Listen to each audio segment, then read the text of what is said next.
Hey, what's going on, everybody? Wanted to do this statue review from Iron Studios of Black Panther. This is from the MCU, the Infinity Saga, which really gave us an amazing T'Challa. I thought they did a fantastic job with him, and especially for him to just kind of like pop up and steal the show versus already pre-established great characters. Here's a 360 to box. Pretty basic stuff from Iron Studios, but you get the idea.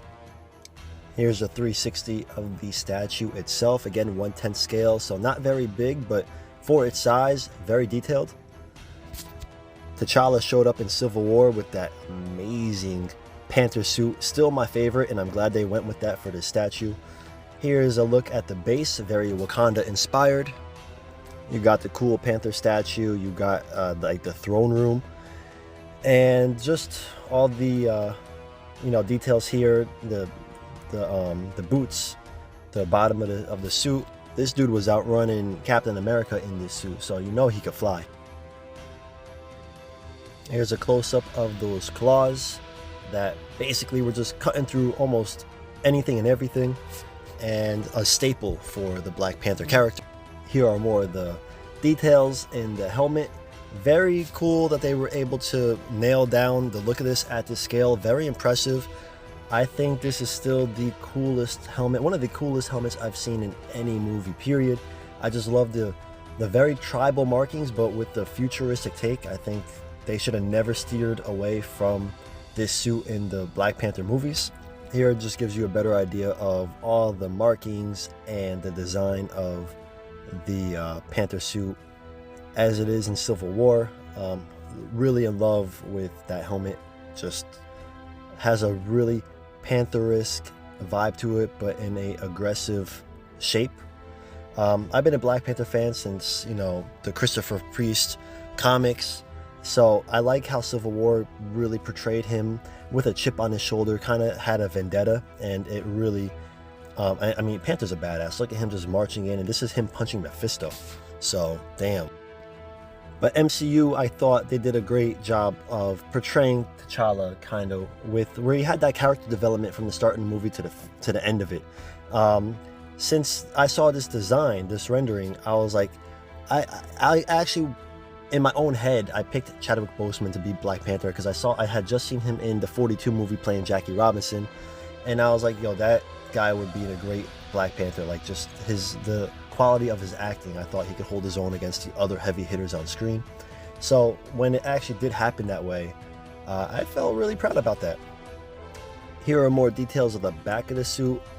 Still just as impressive. Again, I can't stress it enough. I mean, this is 1/10 scale. That means if you stack 10 of these guys on top of each other, that would be as tall as Chadwick Boseman. And just so to get all these lines and details in such a neat way, I mean, even the silver highlights on the mask and the collar, it looks great. Like, they could have easily made this a little sloppier, and I think people still would have been like accepting of it because of the scale. This is really high-end stuff. I mean, and the pose is great too, because sometimes you take a pose like this one where you try to make it a little more dynamic, and it kind of comes off lacking.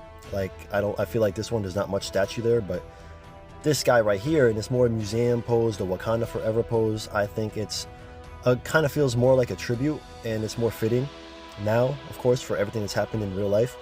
But it's iconic, it fits really well, and it's very majestic, which is, of course, Black Panther is. If you like, other more comic accurate options, Kotobukiya did this cool one, but I think this one's like 1/6 scale, so it's larger.